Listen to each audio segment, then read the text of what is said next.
a bit of an introduction and an overview about the place and the sort of flying that you can have, and then just a couple of the flights from this year's visit. So my experience, I've been there 4 years, 240 hours flying there in total. This year I was there, well, I left the UK 6th of October, came back on the 4th of November, 21 days, 22 flights, 93 hours, and what was it, 2,900 points on some logging system, and adventures coming out my ears. It was absolutely fantastic. Certainly it's kind of built up to where the sort of adventures we're having this year was. First year we were there was very much more restrained, and less challenging objectives, less challenging times that I was going for. So as I say, this is my 4th year, 240 hours in total. 2017 I was there for a fortnight, 4 weeks in 2018, booked for 4 weeks in 2019, but it didn't quite turn out like that. About me in general, just so that you can set the context, so from what I'm saying, how that fits with my experience, what I do. So I learnt to fly in the early 90s, flew seriously for a couple of years, and I had 15 odd years where I did next to nothing, 10 hours a year, because of family commitments. Then sort of since 2015 I've been back into it, and I do upwards of 200 hours a year now. It's my primary interest. I don't work, I don't have a wife to worry about, so I can flit around the world following the weather. The last 3 years I've been flying 2-line END, so Zeno, Leopard and Zeno 2, got 600 hours on those. And I mention that because it comes onto the equipment that I'm chose to fly out in India. Yeah. So, as I say, 2019, booked for 4 weeks. Unfortunately, broke my ankle on the 3rd day. Had 2 days flying and broke the ankle. That wasn't actually a flying accident, no. I was on the launch, just all prepared, bunched up my glider, sort of walking across the slope to lay it out and launch. And I stood on the fabric with my left leg, and it just went underneath me and snapped like that. So it was a bit of a ball ache, that was really. But if you're going to have an incident, having it on the takeoff was a relatively benign place to have it, and a non-complicated break as well is trivial in the scheme of things. Okay, so I'm going to start with a little video that I produced a few years back, just to give you an overview. Now where do I get that mouse? There he is.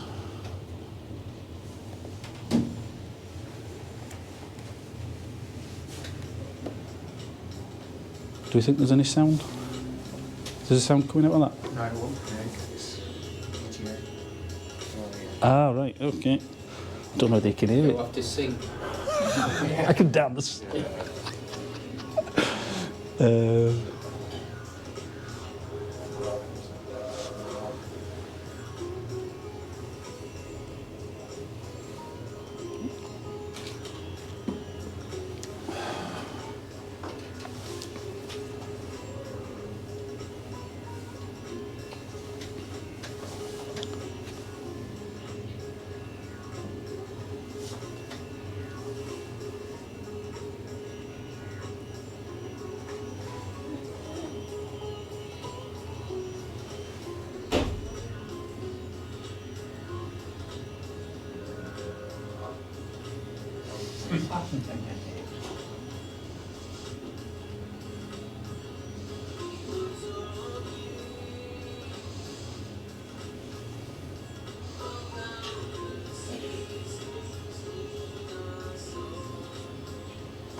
just pause it there for a second. It's partly because we haven't got any sound with it. But I'll go on to explain about the topography of the area, and I'm talking here about the back ridge, which, so I just want you to bear that in mind, that the back ridge, that means these mountains here, and look at the cloud base there. This is a relatively high cloud base day for the back ridge.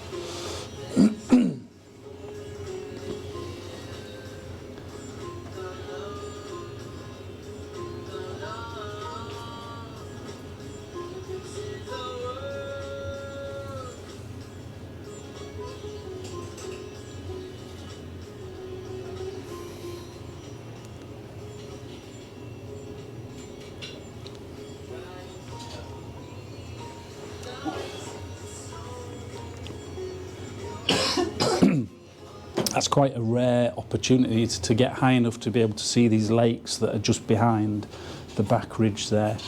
I think I've only done it twice in the weeks I've been out there.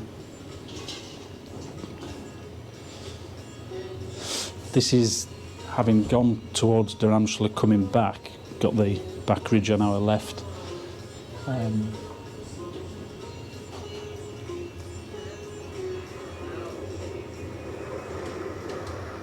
This is the life.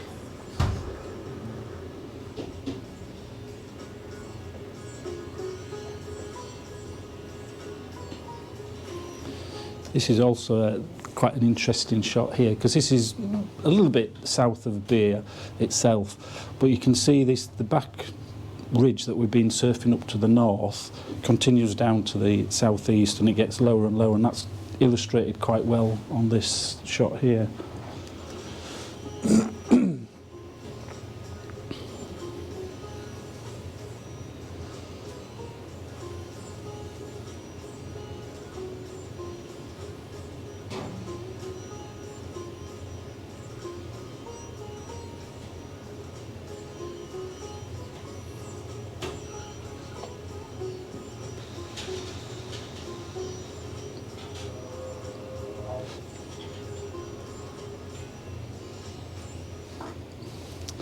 Yeah, so that's one of the local dishes that you tend to enjoy out there, the plate of momos, which are like little pancakes filled with vegetables or chicken or lamb. They do various different ones. Right, I just need to go to here, I think. There.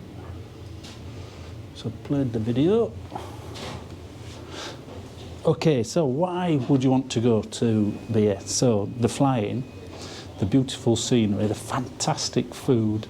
I mean, the atmosphere, because it becomes a mecca for pilots from around the world. The season in Beer is basically early October to early November. That's the optimum time. They do have a spring season, and they have tandem operations that fly all year round, but between early October and early November, pilots from around the world flock there, and the village is full. This year it was quite a bit quieter, post-COVID, and people not travelling as much. Certainly from the UK, there were very few visitors, because we were between the Indian and the British governments, there had been a little bit of disagreement about, and resulting in having to have paper visas, which is a bit of a pain in the arse getting one of those. But good news is that for next year, e-visas are going to be allowed. Anyway, the net result was there were fewer people in Beer this year, but still there must be upwards of 400 paraglider pilots there. In a normal year, there'll be 800 or so. So, you know, the atmosphere after a great flight, coming into the landing field, everyone's absolutely buzzing. It's a really good crack. You sort of make friends, and you meet friends you've made from previous years. Fantastic. It's also great value. I mean, being from Yorkshire, I'm after value. So yeah, I think it's a really good place to go for that reason. So how do you get there? Well, first of all, it's in northwest India, in the Himachal Pradesh region. What is worthy of note is that it's relatively close to the Pakistan border, about 150 kilometres, and there are tensions between India and Pakistan, particularly in the Kashmir area. We'll see it on some of the later slides, but we effectively, one of the flying options is up and down the ridge, and you can progress quite far and get close to some of the sensitive areas, you know, so it can be, it's important to understand the broader context, because we're just tourists really in a different country, and we need to respect the challenges that they have. Yeah, so northwest India, Himachal Pradesh, it's about 500 kilometres north of New Delhi, 150 kilometres from Pakistan, and it's, you know, it's sort of in the northwestern end of the Himalayas, which are stretching all the way from Bhutan through Nepal and then up into Afghanistan. In terms of getting there, so there's a number of options. I've done all of these options. There's probably more options as well, actually. I've flown into Delhi and taken a bus. That's what I did this year, because there wasn't quite the same service as normal. First year we flew into Delhi and took a taxi from there, a 12-hour taxi drive, which was pretty. It's probably one of the riskiest bits of the whole trip, to be perfectly honest, because the taxi driver had driven 12 hours from Beer to meet us at the airport and then drove 12 hours back. So, yeah, that was pretty ropey. The bus, while it takes a while, it's actually not that bad, and it's certainly more comfortable than being in a normal car, because it's the semi-reclining seat, so you can lean back and you can get a decent bit of kip. You can fly into Dharamshala, which is only, I think it's an hour and 20, an hour and 30 from Beer in a taxi. Or you could fly to Amritsar, which is further. But the beauty of Amritsar is you can get a direct flight from Birmingham there, rather than stopping off, you know, in the Middle East, which is, if you're going from one of the northern airports like Manchester, there isn't a direct service, as far as I'm aware, from Manchester to Delhi, so you have to stop off in the Middle East somewhere. Whereas if you go to Amritsar, you can go to Birmingham directly there.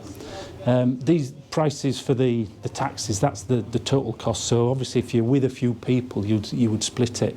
And I think Paul and Simon, when you went, you flew to Amritsar, didn't you? Yeah. And it was a... Yeah, it was fairly straightforward. Taxi drive was a bit interesting at times. Well, yeah, it wasn't too bad. Yeah. Yeah, so there's some... I'm not sure. Why did I say that was... Oh, yeah. They are bloody expensive, actually. This year, these are kind of this year's prices, or kind of looking forward to next year, actually. But previously, it was much better value getting a flight to Dharamshala, because you could get it end to end, whereas I don't think doesn't seem to be an option now. So you have to pay, it's like 140 quid each way when you include your baggage, because your baggage, you don't get your international allowance on baggage unless you book it end to end. That's why that's looking so expensive. I mean, the cheapest flights you can get, you know, to getting across to Delhi for about 450 quid. It'll be a long flight, and then it's tying that in with whatever transport you use to go on there. But a flight at a decent time of day, you know, about 600 quid, and then whatever transport option you want to use to get forward from there. So if you look at obviously that's the total, the biggest part of the total cost is getting you there. But I reckon for a couple of weeks, you'd be talking about 1,200 quid. Because once you're there, it's pretty good value. 25 quid a day, covering everything. I say everything. I use the opportunity to go teetotal because beer is a Tibetan village, and part of the rules, the local laws, customs, whatever, is that they don't serve beer in beer. How odd is that? They do serve wine and cider, but I'm not a big cider and wine drinker, so I don't bother. You can get beer from an off licence that's about a mile or a kilometre away, but they're really grumpy there, and I just thought, I can't be arsed, I'll just use it as 4 weeks like a meditation retreat. So accommodation you can get, I got a reasonable place this year, 1,200 rupees a day, which is about 15 quid, £2.50 a day taxi up the hill, and then food. I mean, I've included £7.50 a day for food, but that's way more than I was spending on average, but, you know, just to set the context for it. I put it in red. You obviously have to add to that your insurance and your satellite tracker, which is, in my opinion, and in a lot of people's view, is absolutely essential out there, because it's a serious place. Having said that, that's my opinion. There are other people, you can go and fly there and you can minimise the risk. They teach people from ab initio students to chuck them off and get them to fly down, and, you know, relatively safe. I don't think they lose too many a day. So, you know, and they don't equip those with trackers or anything because they're not going very far. But if you want to start pushing yourself, stretching it into some of the more interesting territory, then a tracker is essential. What we were told this year is that Spot doesn't work because the satellites have been repositioned to track over Ukraine because of the conflict there. So it's got to be iridium based, which means InReach, or this new bivy stick. I had an InReach.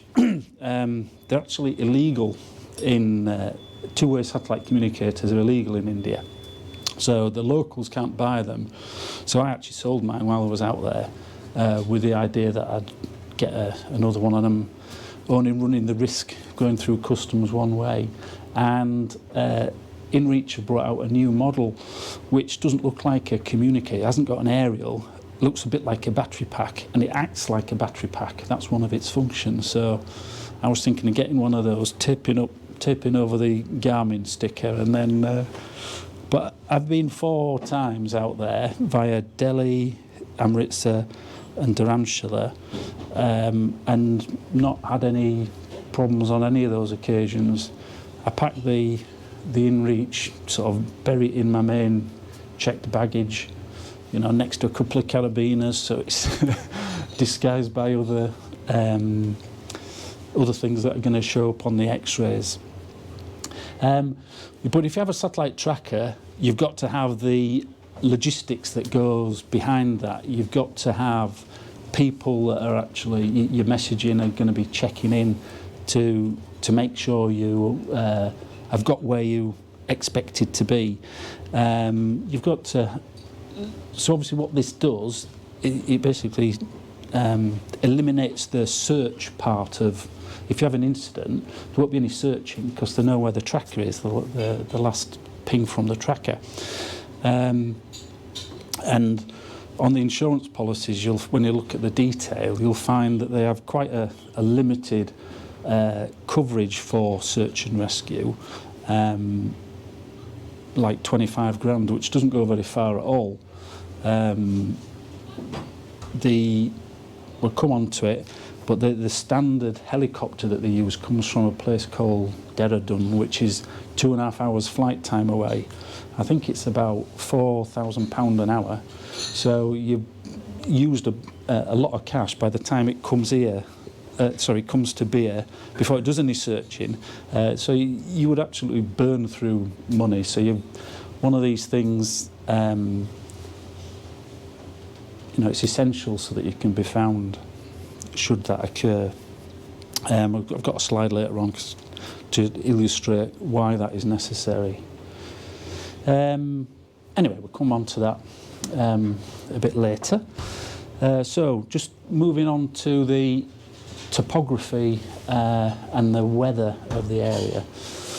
So this is sort of, you saw the big zoomed out picture of the Himalayas. This is obviously zoomed into the area that we're interested in. Beer down in the southeast, Dharamshla in the northwest, and then this is called the Kangra Valley. To the sort of southwest, those are the plains, the flats.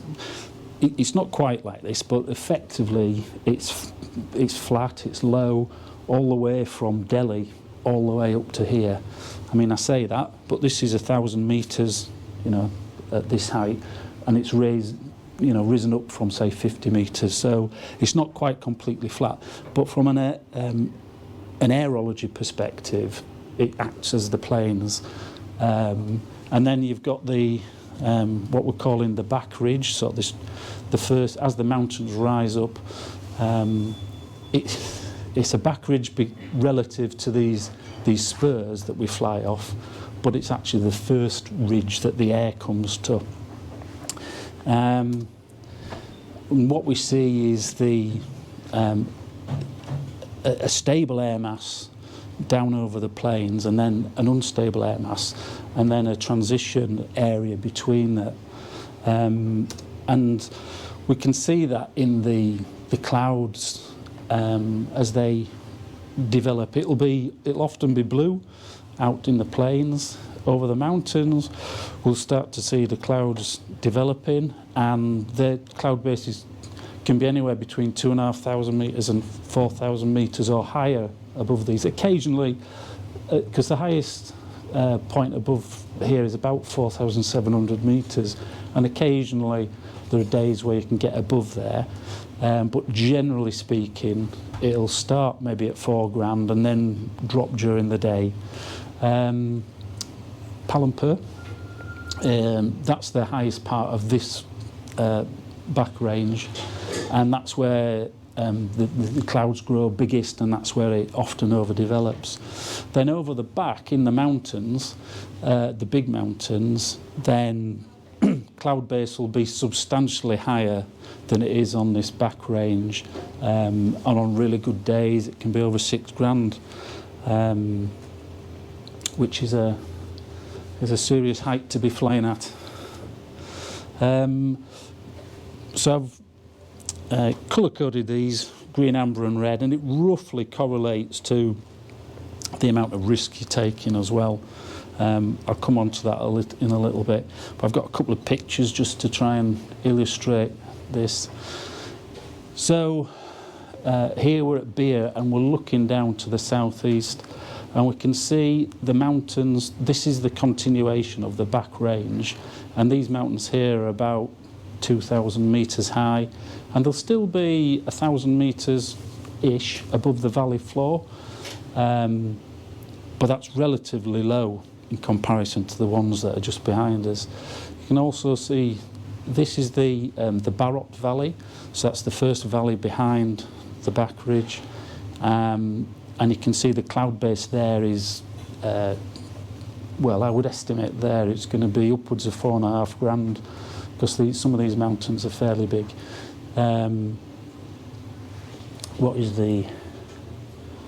This is from looking at from Palanpur. As I was just saying, this is where the clouds grow big, and you probably, if you was flying in those clouds in the UK or say in the Alps, I wouldn't be flying that close to them, because they'll be blowing up, huge clouds, but they're just. What was that expression, Barney? You were saying that John Sylvester said, you got big mountains, you got big clouds. I can't remember the expression, but it's surprising how you can fly under that sort of cloud, yeah. safely. Even the really dark stuff. the beauty of it is, so at this point we're facing south. So we've got the mountains, the Himalayas to our left, and we've got the plains to the right. You can always just peel off into the plains and just run away. And sometimes, I think it was when I was in 2018, you know, when we launched in the morning, we looked up to the north towards Palampo, and the clouds were already growing big at 11 o'clock. And we thought, don't fancy that, let's just head south and see what's going on. So we basically ran away from a massive Q&M overdevelopment. Loads of other people sailed up there as they do normal, but then got caught. You know, the Q&M went bang, and, you know, great big gust front, and it was blowing people out, scattering them, pushing them all the way out 10, 15 kilometres out into the plains. As far as I'm aware, nobody got hurt though. They just basically flew away from the overdevelopment. And because it's such a big area, all that energy just dissipates. So you just run away from it. And some of them actually ran away, surfed on a ridge in this downdraft from the Q&M, and then when it calmed down, they sort of came back. So this is what I'm calling the amber zone. This is the back ridge. This is the mountains that are rising up towards 4,500 metres. So these are big ass mountains, and you can see the terrain. It's not particularly conducive to easy landing, or indeed, staying stable. So landing out at that sort of place is really quite serious. And then this is a picture looking out over the back into the, you know, just the panorama of 6,000 and above metre peaks. It's just mind-blowing when you get to look at them all and survey all the mountains as far as the eye can see. It's just amazing. But this is the red zone. This is super serious if you were to go down in this sort of area. Now, all right, okay. Got these slightly out of sequence. Doesn't matter. I'll talk about this. So, what we're talking about here. So that's the back ridge we've been talking about, and then from the back ridge we have from the southeast. They're lower, as I've said, rising up to about 4,500 metres above Palampo, and then they ease down to about 4,000 metres, and then they reduce even further as you go more to the northwest. From the back ridge, you've got a number of spurs that point out to the southwest. So in terms of flying, there's a number of different sort of flights that you can have, depending on the risk appetite and what you're wanting to achieve. A lot of people will fly just off the front of these spurs. So you've got the sun shines in the plains. This is the first high ground that it reaches, and you get thermals kick off from there. So they'll fly from spur to spur to spur and go all the way up here, and then all the way down that back way. And that is your sort of safest, lowest risk type of flying, because you've always got the escape option out into the plains available to you, and you're not into the big mountains as much, you're not near those big clouds as much. The second type of flying, or type of flight, is to fly along the back ridge itself, going up and down. And why would you do that? Tends to be a bit faster if you're trying to cover some big distance. Slightly different as well, because that back wall, when it starts to work, you're basically just surfing along. On the front spurs, you know, it's standard climb, glide, climb, glide. When you connect onto the back wall on a day that it's working, you're just surfing along, you know, full bar, half bar, whatever you're happy with. But you are surfing next to some, you know, 1,000 metre rock walls, so it can be intimidating a little bit. And then you've got over the back into those 5,000 metre peaks, which is a different kind of flying. It's a different level of seriousness that you're talking about, different level of preparation. And you can, combine those different sort of flights, flying often.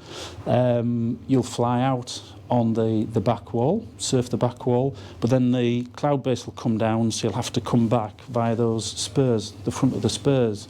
Or often people will push out into the back and then come out and then go up the wall, then down, and then back to make some big triangles. And more people are going for Volbiv adventures as well.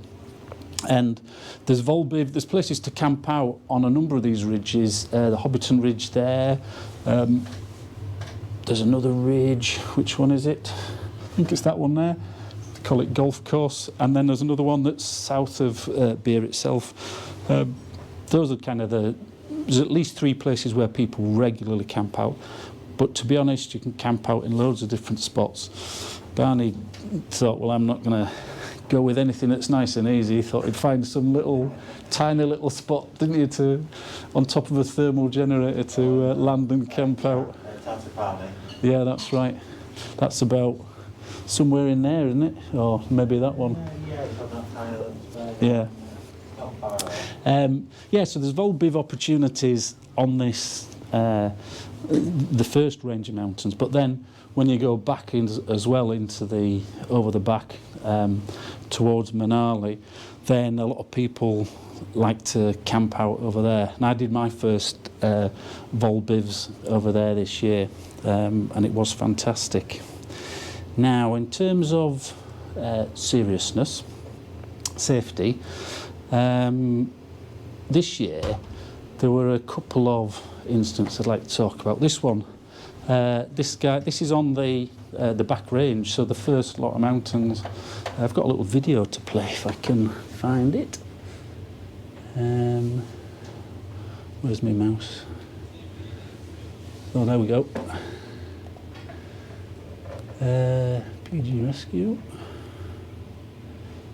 And if I click that,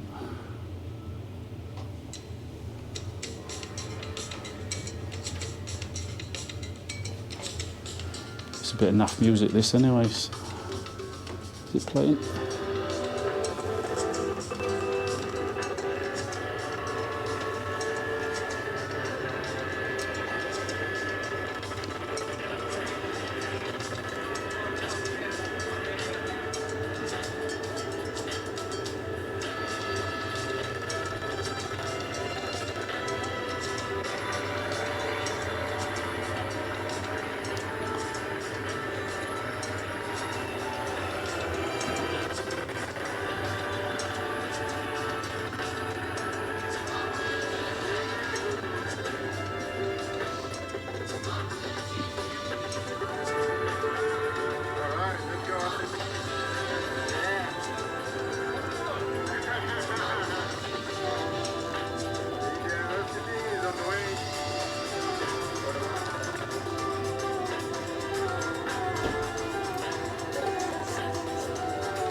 So this pilot got off relatively lightly with a broken arm.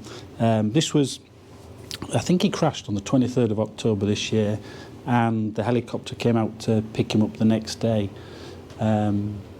This guy in the middle there, he's a paraglider pilot, an alpinist, and the others are the local mountain rescue team. And that was actually in the amber zone, not the red zone. So the point I'm making there is that there's even more severe territory that you can get caught in. Let me switch back to here. And then there we go. The second incident I wanted to talk about was, a really good US pilot. Had been doing some huge flights, like 200-kilometre out and returns. On this day, I think it was a day that the group I was with, we were pushing along a similar route, and there was some snow, some overdevelopment, some snow up to the northeast, and we were heading northeast, but then we had a rebellion in the ranks, and we didn't continue, we turned back. Anyway, it was that day. This guy got caught out, landed out in some trees, but spun his glider into some trees in that location, was able to self-rescue from the trees, but it took him 2.5 days to walk out. I would estimate that was probably, 15 kilometres. Shouldn't, as you're drawing it on a map, but there was, is well beyond civilization there. And when I talk about civilization, I'm including any dwelling would be civilization, and beyond civilization you will find shepherds. He was well beyond the point of shepherds. I think it took him 1.5 days. Well, first of all, he was following animal tracks, which led then to a path, and I think it was 1.5 days before he was able to make contact with some shepherds, and from there things speed up, because they were able to help him get to the nearest dwelling, and then a track, etc., etc. So the point is, you go down in these areas, it is properly serious, which is why you need to be set up with the equipment to do that. So moving on to equipment, I've been there 4 times, and I can tell you it's pretty damn chilly. It's even colder than flying Parlick today, I guess. So glider-wise, in the UK I fly, Xeno 2 and a Leopard, but I took out there my vintage Alpina 2, which was probably condemned like 4 years ago, but it flew okay. I included this picture, which was from this year, because if collapses occur, if you're flying a low-level wing, then the theory being you can, it's not going to be as aggressive reactions from the glider, and you've got more time to deal with it.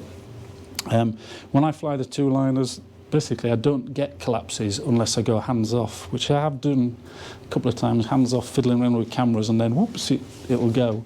But if I got hands on the controls, it never collapses. So it's a trade-off, really. The flying that 2-liner, you get more control, and you can feel things, you can prevent it occurring. But I think certainly when I was out in India, I had a number of front collapses, maybe 3 front collapses and 2 sides. Certainly one of the front collapses and one of the big asymmetrics was reasonably close to terrain, and I was glad I was on the C-wing rather than a D-wing at that point in time. The thing about flying the C-wing, they do just come out of, well, relatively speaking, they come out of nowhere. There was without warning.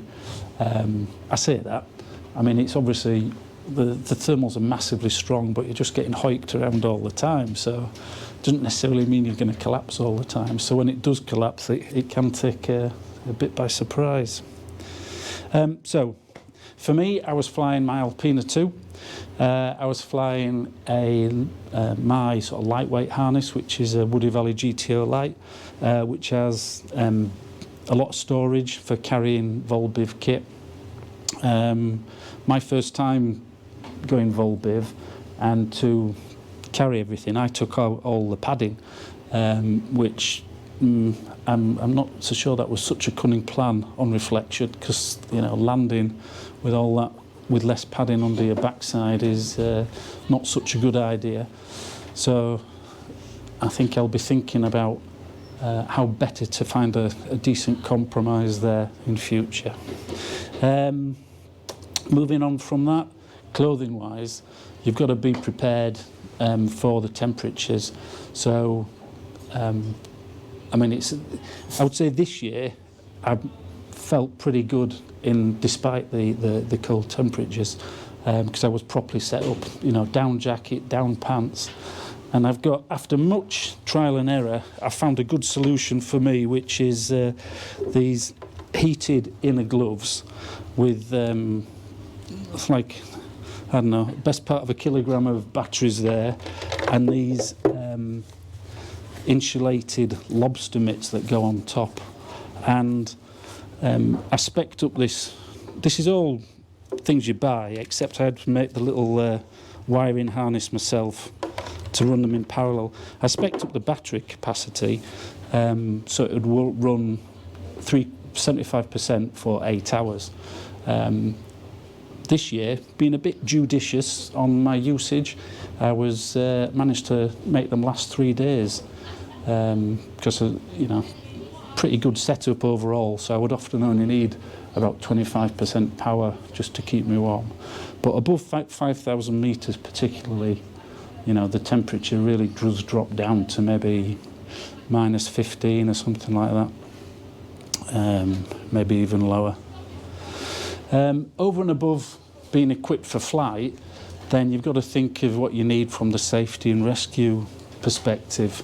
Tracker was spoken about, first aid kit, food, because you could well find yourself landing out and needing to spend some time. Obviously, along with the food, you need some water. There will generally be, well, I suppose it depends on the circumstances, but mostly there'll be some water that can be found. It just depends on how far you're going to have to walk to find it. If you've landed at the bottom of a valley, probably water won't be a problem. If you're landing high, then it might be more of a problem. But also your bivvy equipment, or your equipment, so you can survive overnight, should that be necessary. And then tree rescue gear, so a sling to make yourself safe, and then thin lines to be able to drop down for people to pull up a heavier line, etc., etc. Okay, so the options for going out there are, my own experience has just been on self-organised trips with groups of mates. I've a pal who's been going out there autumn and spring for 10 years or so, so he's, knows the place like the back of his hand, and it was really useful for the first year that we went.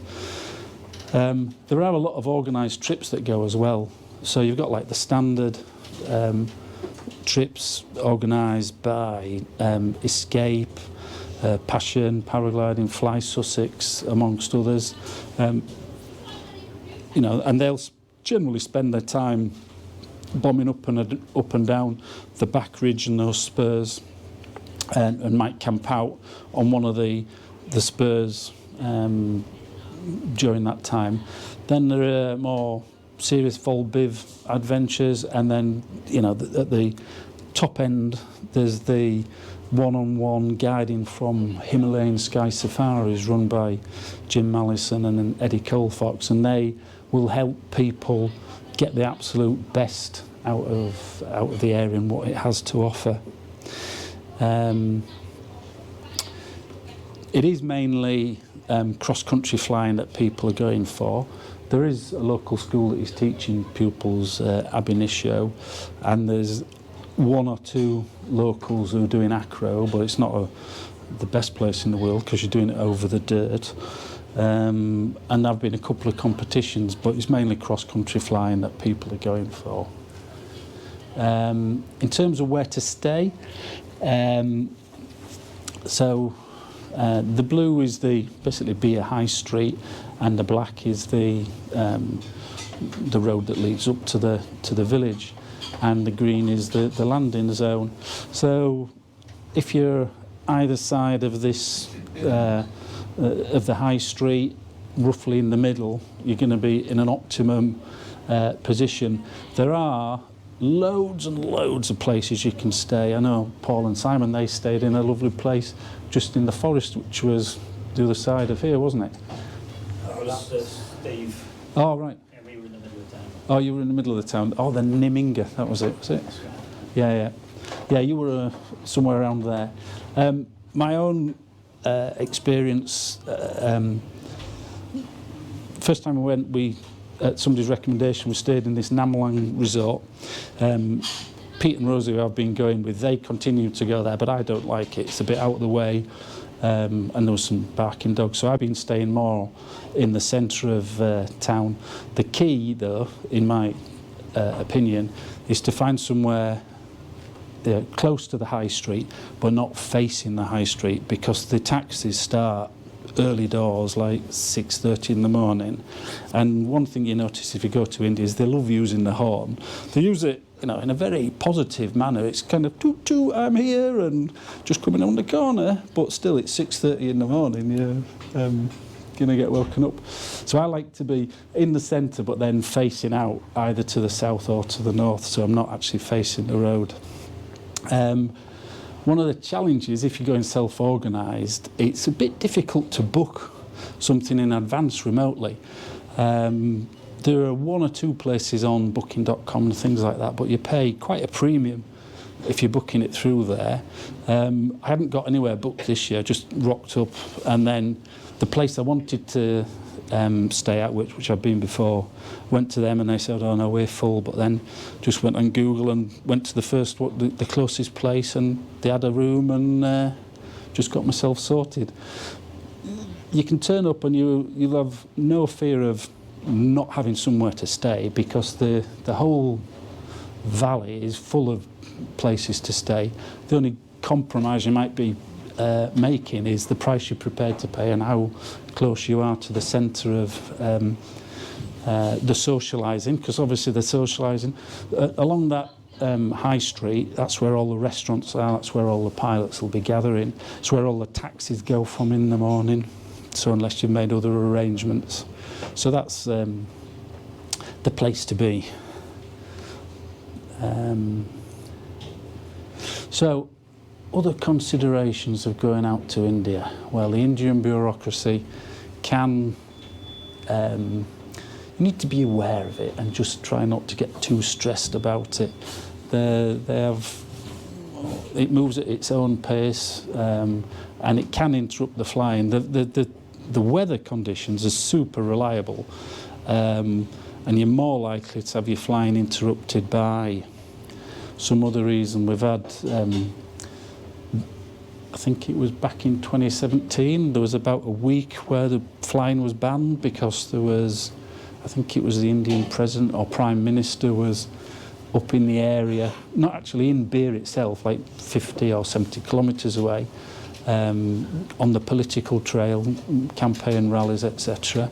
But they didn't want anybody flying, understandably, because it'd take, they don't want to take all the resources are going to be focused on keeping the Prime Minister safe. They don't want some silly tourist distracting them.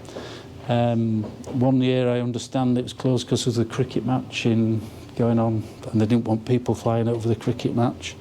And then the army, the Indian Army and the forces, they do a lot of their training, paragliding training. This year, they had competition going on, and so there was rumours that we were going to be banned from flying for a number of weeks, but as it turned out, it didn't really affect us, because I think they were launching after we'd launched. We typically, if you're if you're trying to make the most out of the day, we'd be up early doors, we'd get a taxi up at 8:15, so you're up on the launch at 9 o'clock, get ready. I think the earliest we launched was about 9:40. Sometimes it could have been up to 10:30, maybe a bit later actually. But and then you can fly all the way through till 5 o'clock in the afternoon. So you can make a full day of it. But if the flying is off for any reason, there's quite a lot of other stuff you can do. You obviously talk parabolics with all the people you've met or you've gone out with. You can post on Facebook and you tick Instagram and this, that and the other to make everyone jealous who's not out there with you. But then there's meaningful stuff to be doing as well as tourist sightseeing and going to see the temples, enjoying all the different food that there is to offer. Mountain bikes. I think it was the first year I was there when a couple of days were banned out. I had a motorbike. It was what's that old motorbike? That's the job. One of those things. I had it for a couple of days and I've a proper arseache. They're not built for comfort, those machines. Yeah, there are stuff for non-flyers to do. There are a number of tourists who are there for sightseeing, but particularly for spiritual study, because there's the Dalai Lama is based in MacLeod Ganj, which is just next to Dharamshala. And there's a lot of development, so personal development, and there's yoga and meditation, all that sort of thing. So lots of activities outside of flying to keep people interested. Is it right for you? So there's a number of things to be aware of, really. What sort of experience you've got. Are you used to just flying Parlic and that's the only place you've ever flown, or have you flown some big mountains? How frequently do you fly? Have you got SIV experience? Are you self-reliant, or do you need some support? You do need to be prepared to rough it. Well, actually, no, you don't need to prepare to rough it. If you're prepared to dig deep enough in your pockets, you can get some, fairly luxurious places to stay. Me, I'm not prepared to go that deep, and so, the places, I would imagine, are probably less than 1 star in the UK, so they could be pretty basic. But as long as you've got a bed and you've got some hot water to have a shower, then jobs are good. So there's lots of different options, and if you've got a bit of experience and you like the food and you're prepared to rough it a bit, then give it a whirl. You can go on your own, or you can go in an organised group. You can take it low risk, or you can take it high risk or higher risk, whatever suits your fancy, or it takes your fancy, really. Now, in terms of comparing beer to other places in the world, I would say, for me, beer in Colombia are the places that are best value for the reliability. Yeah, Europe's and Australia are fantastic, but you're paying considerably more to get there. So in terms of places that aren't conflicting with the UK season, I'd probably edge it towards Colombia, actually, because it's slightly safer. It's not as extreme environment, for one thing, and arguably, actually, probably healthcare is probably better in India, or the best healthcare in India is probably better than the best in Colombia. But there's a big variability as well. But if I just had 1 2-week holiday, I would probably lean to Colombia, but Colombia's January, February, whereas beer is October, November, so it can be influenced significantly by when you've got your availability. Yeah, so that's how it compares to other places. There is another video I just wanted to play at this stage.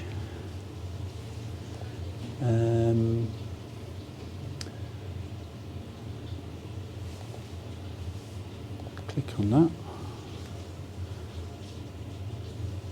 Click on that. This wasn't this year, this was back in 2018. Okay, so this is Tuesday. Today seems to be as much cloud development. We're heading over the back trying to do an FAI triangle. Lots of people have ploughed this route before me, but today and on other days, so nothing new in that respect. Let's see how it goes. Hopefully we'll get some really good pictures.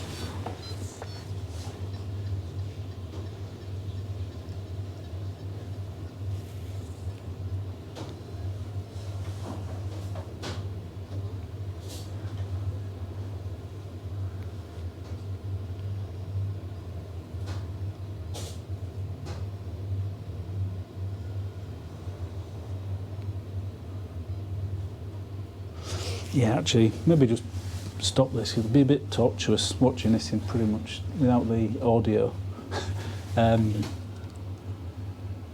Yeah, I'll just stop it there and see if anybody's got any questions they wanted to ask. You had a big walkout. Not a big one, but I have had a walkout. So one of the flights this year, so the vast majority of flights, you will end up back at the landing zone. So you're only walking to the samosa shop or the momo shop and then back to your accommodation. I've had a couple of times where I've landed out in the planes. So then, but that's super easy, Within seconds there'll be some kids coming up to you and one of them will speak perfect English, they'll help you pack your glider and then they'll help you get a taxi to get back or a bus. But this year we hopped over the back and I didn't manage to climb out from the place that is super reliable. Just landed out in Cabbage Valley. Maybe I wasn't as committed as it could have been, but I had a decent place to land in sight. Anyway, I did land out and I had about 2 hours walk before walked past a place and somebody said, do you want a lift? And yeah, I'll take a lift, which was quite fortunate because it started absolutely pissing down about 10 minutes afterwards. And that was just behind the valley, just behind Bia. I landed literally there. So as a crow flies, maybe, I don't know, certainly less than 10 kilometres from Bia. But it took me 6 hours to get out, including the time I was walking and then like 3.5 hours of driving to get out, because you have to go a long way down before there's a crossing where the road goes over. So yeah, so I've landed out, but in a relatively easy place compared to where other people have landed out. Well, the others have been. Have you had any landing out stories? Go over the back. And landing out in front, or would you always get back to the landing field? Landed Ballinborough along the year, but other times we go back. Yeah. And it's relatively straightforward, isn't it, if you land out in the plains somewhere? So is anybody enthused at the thought of going out to India? That's pretty good. Yeah, yeah. I'm already looking at next year, looking at the flights. I'm pleased to say the Birmingham to Amritsar option as Air India putting more on, so they're looking like better value. So that should be good.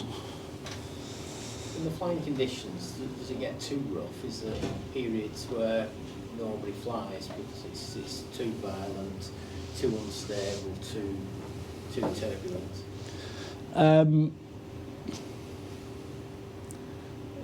No.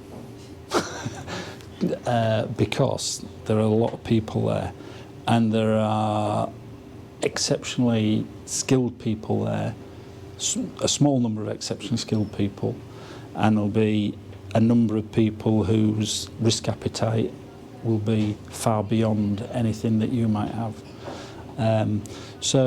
But generally, the conditions, unless the sky, you can see it's storming, it's thundering and lightning, when you would expect it to be super turbulent and unpleasant conditions.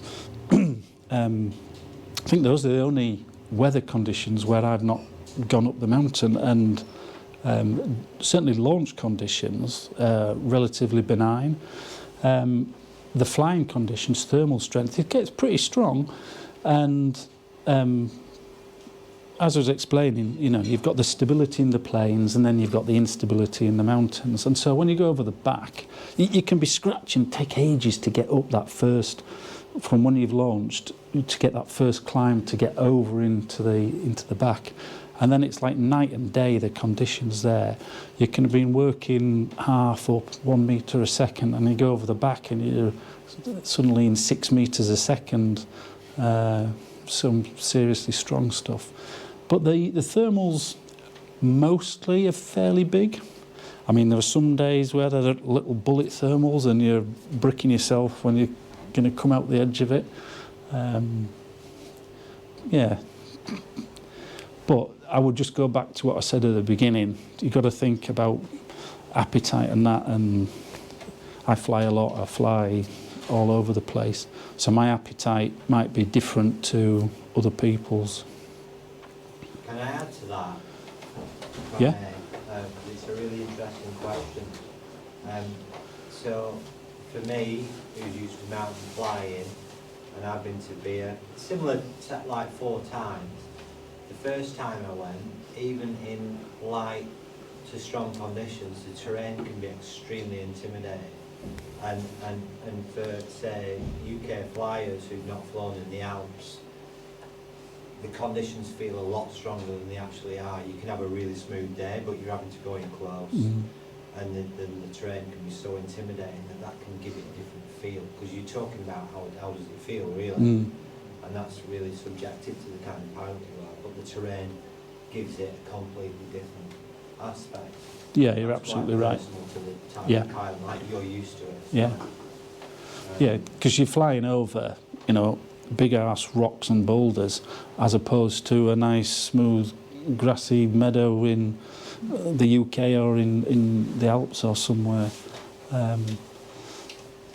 Yeah, so a really good point. Thanks for that, Barney. What do you guys think? Were the conditions ever too rowdy? As long as you're not going over the back, it's quite mellow most Yeah. of the time. You've got a choice on every day, haven't you? Basically turn left into the smooth stuff and sink out, or turn that way a bit and get a bit more lift and just find what you want to do. It's not scary strong for UK pilots. Yeah. If you choose the right Yeah. area to go, and you can choose stronger if you've got the appetite for it. What happens to the weather sort of either side of that normal flying period and that stops the flying? So before, you've got the monsoon, so it's really wet and rainy all the time. And this year, the monsoon broke a little bit later than normal. It would normally break around the 6th to the 8th of October, and I think it was the 12th. And it's weird, it'll just rain and rain and rain, then suddenly stop raining, and then it's brilliant. Whereas this year, it was raining, and then there'd be a flying day, and then a not flying day, and fly for a couple of hours and not. I don't know, I can't imagine, I know this year was an El Nino year, but I can't imagine that's going to affect the weather in the Himalayas, because that's more a Pacific effect, isn't it? But, there was something going on, because they had those terrible floods in Pakistan. So yeah, before you've got the monsoon, then after, as November goes into December, it just becomes more and more stable, and then as you get through winter and then into spring, you start getting more instability. Spring there are generally a lot stronger conditions than they are in the autumn, and as they go through March and April and into May, it just starts to blow up more and more, and then it moves into the monsoon season. It starts raining more and more and more, and then it's monsoon through till October, and then it's rinse and repeat. But the the locals do fly all the year round, the tandem operation. There's, I don't know how many tandem operators there are, but there are loads of them. There must be upwards of 50 tandem pilots going off every day, coming down, hordes of them, and they operate year round. It's a really popular place for Indian tourists to go. Have you seen any hang gliders though? I do. I think one year I saw one hang glider, but getting a hang glider transported up there would be a pain in the backside. And I think there was a tandem operation, hang gliding tandem operation at one stage, but don't think that was there this year. Yeah. There's this newfangled thing called paragliding. It's a lot easier, a lot more convenient. Yeah, you're not convinced. Yeah, it's certainly a paragliding mecca, but not so much for hang gliding. I wouldn't imagine landing out a hang glider when you go over into the boonies would be... I think you just leave it. Yeah. That guy who landed out up the valley and had a 2.5-day walkout, he was on a zeolite and he parked it in the trees, and he left it there. And he was umming and ahhing whether to go back for it, and I think eventually he arranged for some shepherds to go and retrieve it and see what was left of it and whether it was worth recovering.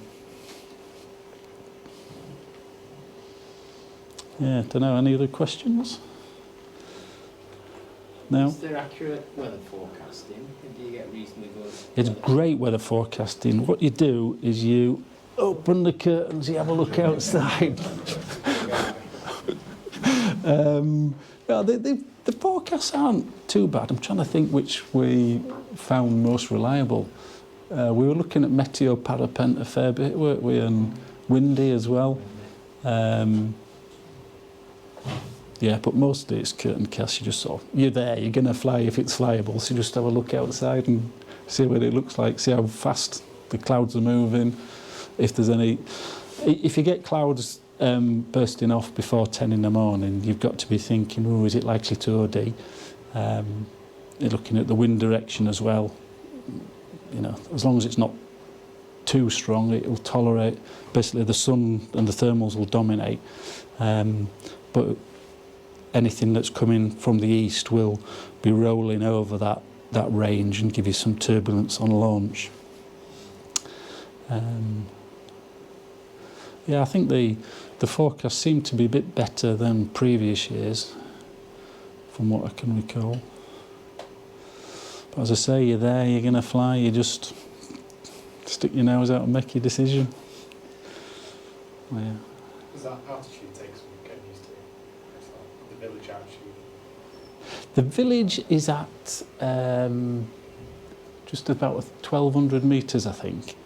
And then you launch at about 24 or 1,000 or so metres above it. And that is no problem at all. You know, there's no worries there. When I've looked back on my video footage flying at 5,000 metres, I can sort of see myself gasping and taking deep breaths. I hadn't noticed it at the time, but yeah, obviously at these altitudes the air is quite a bit thinner. This year I landed out for a vol, you know, an impromptu vol biv as I was coming back from somewhere, and I landed at 3,800 metres, camped out, and the next morning I thought, oh, well, I'll just walk up a little bit. And I only managed to walk up about 150 metres, and I was having to do like 10 metres at a time and then stop, because I had best part of 30 kilos on my back. But yeah, I was gasping. So when you're at those kind of altitudes, yes, that does take a bit of getting used to. Do you think it actually affects your flying? Just like just exercise when you walk? Well, it's a difficult question. You don't know. No, because I'll give you my subjective answer and say, no, it doesn't really affect me when I'm flying. But who knows? Yeah. Feel the benefit when you get back. Not really. No, you don't sort of suddenly feel superhuman because you got more oxygen because you're lower down. I mean, even when you're on a flight that you're going high to over 5,000 metres, you're still climbing and then you're sinking, you're climbing and then you're sinking. So you're not at that altitude for huge continuous lengths of time. You might be, say, above 4,000 metres for 3 hours or something, which is still quite a bit, and I'm sure there'll be some. It's very personalised as well. Some people will respond better to operating at that altitude than other people. I don't think there's a great. The scientists haven't figured out exactly why that is. Who's going to be able to cope with those conditions better than others? But there is some variability there, so you kind of have to do it a little bit step by step to see how you cope, and if you find any issues, then just stop and take it easy. Yeah. But altitude-wise, no. Cold is the main problem, or has been until this year for me. I've got that sorted now. Was you still inside the weight range of that glider then, 30 kilograms? I was actually, yeah, because it goes up to 115. I think of the group I was flying with, I was the only one who was in the weight range. And with that regime, well, when you're flying like 6-7 hours a day, basically you miss lunch, and with not drinking, I was losing weight whilst I was out there. So it's like a health retreat. Having the heating switched off at home, it paid for itself. It was fantastic. You managed to avoid Delhi Belly and... I have to touch wood, but I haven't had an upset tummy. Well, in the 4 times I've been out there. And people say don't eat street food. It's a load of tosh. We eat street food every day. Got a favourite samosa seller, but he's cooking it in boiling hot oil. So there ain't anything going to survive, anything nasty going to survive that. Pete, a friend that I went with, been with every year, I think the first year we were in Delhi for a few hours catching up with somebody, and he had something to eat in a Delhi restaurant, and he was properly ill when he got back, to the extent that he was admitted to hospital for 3 days. But me personally, I've been okay. I don't know. I did. Yeah. That's some really nice food there. Yeah, it's quality, isn't it? Do you eat meat? Because that's the other thing I've heard, is that avoiding meat can help avoid tummy troubles. Well, no, I don't avoid the meat. I ate quite a lot of vegetarian, but there's a fantastic tandoori place there. It does the brilliant tandoori chicken on a skewer, and I've had lamb curries as well. So, but all those things, you know, they're cooked for ages, and the grimmer their place it looks, the better the food, generally speaking. If it looks, you know, a bit smart and swanky, then they're putting too much effort into the presentation and not enough into doing the good food. I mean, it's certainly one of the attractions for me is going back there and enjoying the food. And it's not like roaring hot curry. People think, oh God, I can't stand spicy food. You could have it as mild or as spicy as you want.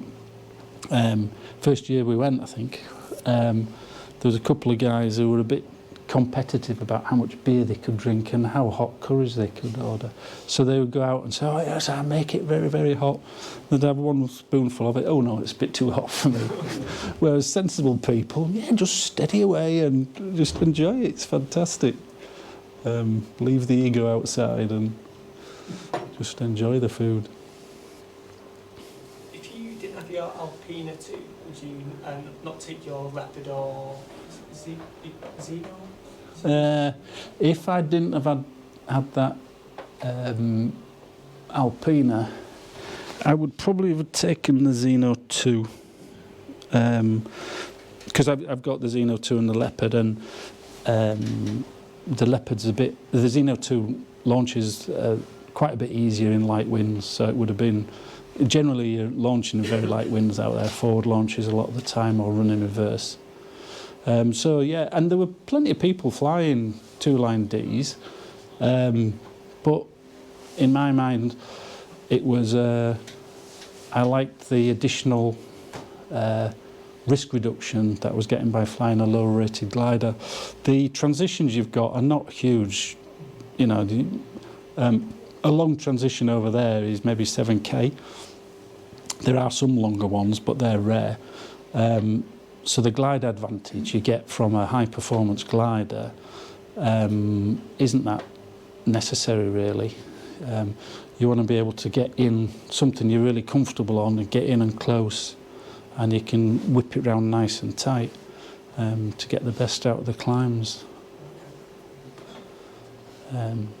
Yeah, so I don't think I would, unless I didn't have a C option, I wouldn't choose to take one of my higher rated gliders out there.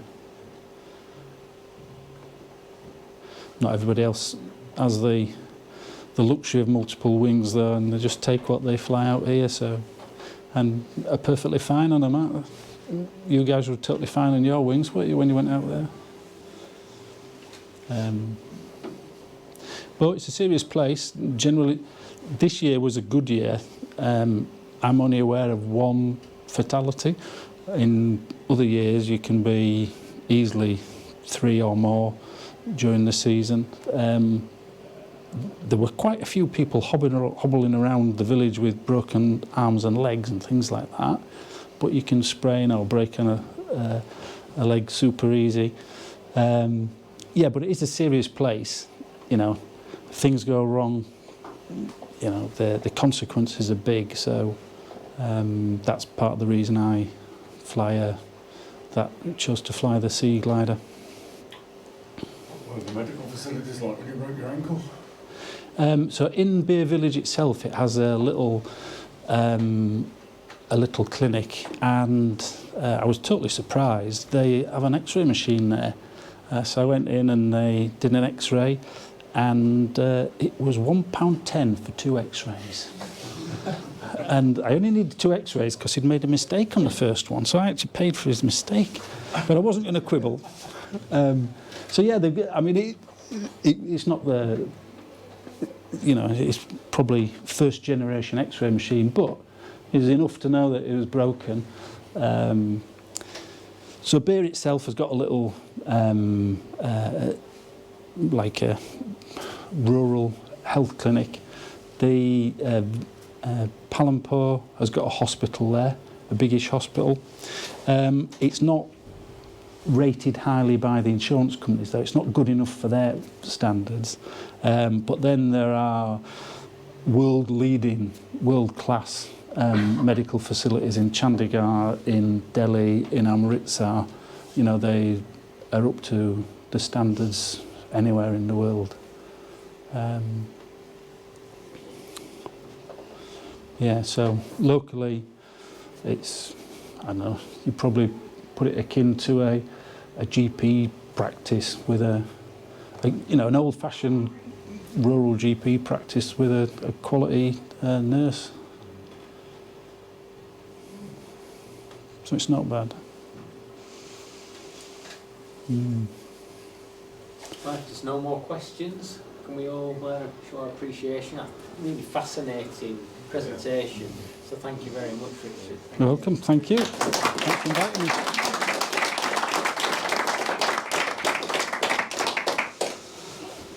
Right. I'll switch it off then.